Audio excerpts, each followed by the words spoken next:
Muy buenas para todos los que se encuentran viendo este video. El tema que vamos a tratar el día de hoy es las enfermedades laborales. Mi nombre es Dianedo Álvarez, estudiante de Administración en Seguridad y Salud en el Trabajo de la Universidad de Magdalena. Este estudio previo que hice sobre las enfermedades laborales lo hice basándome en mi lugar de trabajo, que es el hospital local.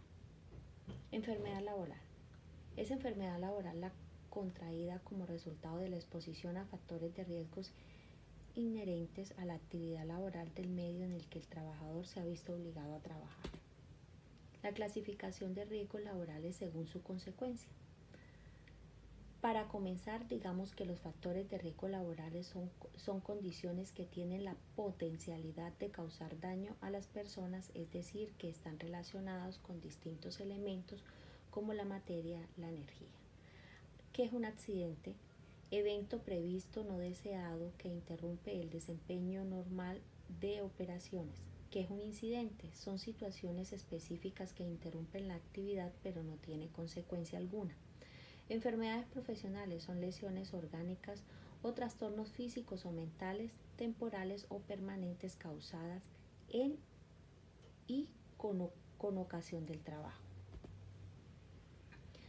Les voy a dar un ejemplo sobre las actividades y enfermedades infecciosas asociadas. Como bien lo escucharon, lo estoy haciendo en base del hospital local, donde bien sabemos que el mayor riesgo latente que hay en este lugar es el riesgo biológico.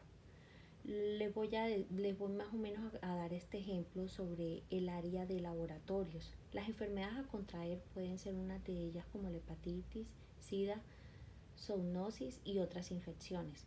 Y las vías de transmisión son los cultivos, gérmenes clínicos, animales, experimentales, materiales biológicos. Enfermedades. Algunas enfermedades producidas por la exposición al riesgo biológico son hepatitis B, C, gripa, tuberculosis, VIH, virulea, COVID-19. Clasificación de la peligrosidad de los microorganismos. Está la patogenicidad, la transmisibilidad, la infectividad y la virulencia. Vías de entrada de los gérmenes biológicos son respiratorias o inhalatorias, dérmicas o cutáneas, digestiva, oral, parenteral o percutánea. Líquidos de precaución universal. Los líquidos que se consideran potencialmente infectantes para VIH, HBC, HB son sangre, semen, secreción vaginal.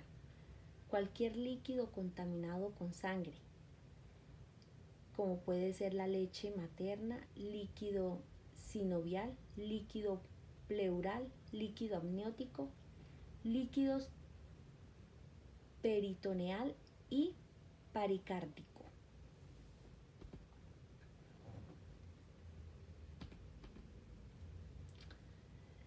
Los riesgos identificados en el hospital local, obviamente, como se los dije, estoy haciendo énfasis en el riesgo biológico, pero también hay otros riesgos, por ejemplo, en la parte administrativa, que se encuentra también el riesgo psicosocial, el riesgo de las posturas, como bien lo saben, que es el riesgo biomecánico. Muchas veces por no tener los equipos ergonómicos necesarios para poder desarrollar las actividades de una manera pues sana para los trabajadores. Pero les voy a dar un ejemplo del biológico, el cargo, médicos, riesgo biológico, descripción del peligro, exposición a agentes biológicos por contacto directo con pacientes y residuos biológicos. Medidas de intervención, capacitar a los trabajadores en la prevención de los riesgos biológicos y el manejo adecuado del residuo biológico. Equipo o elemento de protección, tapabocas, guantes, ropa antifluido. El hospital local presta los siguientes servicios: Promoción y prevención, urgencias, hospitalización, consulta externa, laboratorio clínico, terapéutica.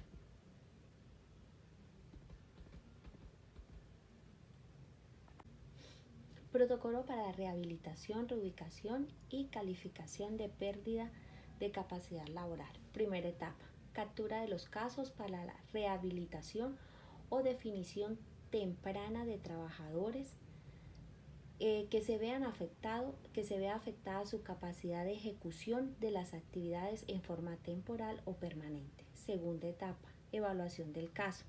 Una vez que se haya superado la etapa inicial del caso, se debe ir profundizando el conocimiento de las posibilidades ocupacionales del trabajador, los requerimientos de ocupación, las oportunidades o restricción que presenten el entorno para la plena participación del trabajador en los roles sociales y ocupacionales. Se plantea el desarrollo de las actividades según el diagnóstico y el plan de la rehabilitación. Tercera etapa, readaptación laboral. En esta etapa la empresa facilita la readaptación laboral del trabajador que consiste en acciones concretas que busca recuperar las habilidades, actitudes, hábitos y destrezas para su desempeño en el ambiente laboral. Cuarta etapa, seguimiento al trabajador. El seguimiento determina el éxito de la rehabilitación, por lo tanto, los resultados por medir estarán de acuerdo con la conducta seguida a través del jefe inmediato, el trabajador y la ARL. Verificarán el desempeño a través de parámetros objetivos y subjetivos. Monto o valor de la pensión de invalidez de origen laboral o profesional. En el artículo 10 de la Ley 776 del 2002 señala el monto de la pensión de invalidez según el grado de discapacidad o invalidez del trabajador o afiliado en las siguientes formas. Cuando la invalidez es superior al 50% e inferior al 66%, tendrá derecho a una pensión de invalidez equivalente a 60% del ingreso base de liquidación. Cuando la invalidez sea superior al 66%, tendrá derecho a una pensión de invalidez equivalente al 75% del ingreso base de liquidación. Cuando el pensionado por invalidez requiere el auxilio de otras personas para realizar sus funciones elementales de su vida, el monto de la pensión de que trata el literal anterior se incrementa al 15%.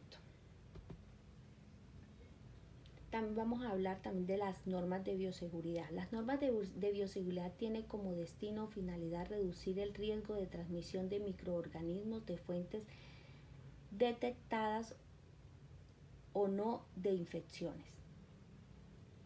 La disminución de los accidentes por exposición a sangre y fluidos. Proteger la salud y brindar seguridad al personal de salud.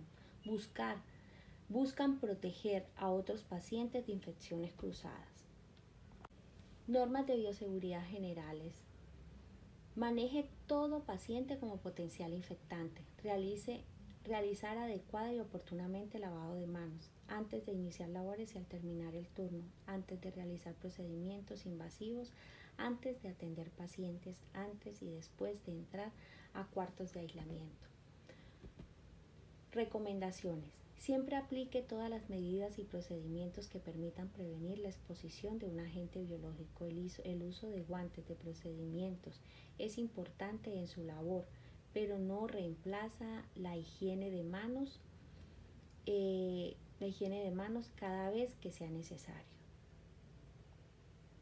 Al empezar su jornada es importante, al asistir a un paciente, al manejar material estéril, al manipular fluidos y secreciones o equipos contaminados, entre otras actividades. Utilizar los elementos de protección personal, guantes, gorro, pechera, mascarilla y antiparras. Solo con ellos evitará un posible contagio. Si necesita transportar una muestra, utilice el receptáculo. Bueno, esto fue todo. Espero que les haya gustado. Muchísimas gracias por la atención prestada. Espero que haya sido de su mayor utilidad para enriquecer sus conocimientos. Muchísimas gracias.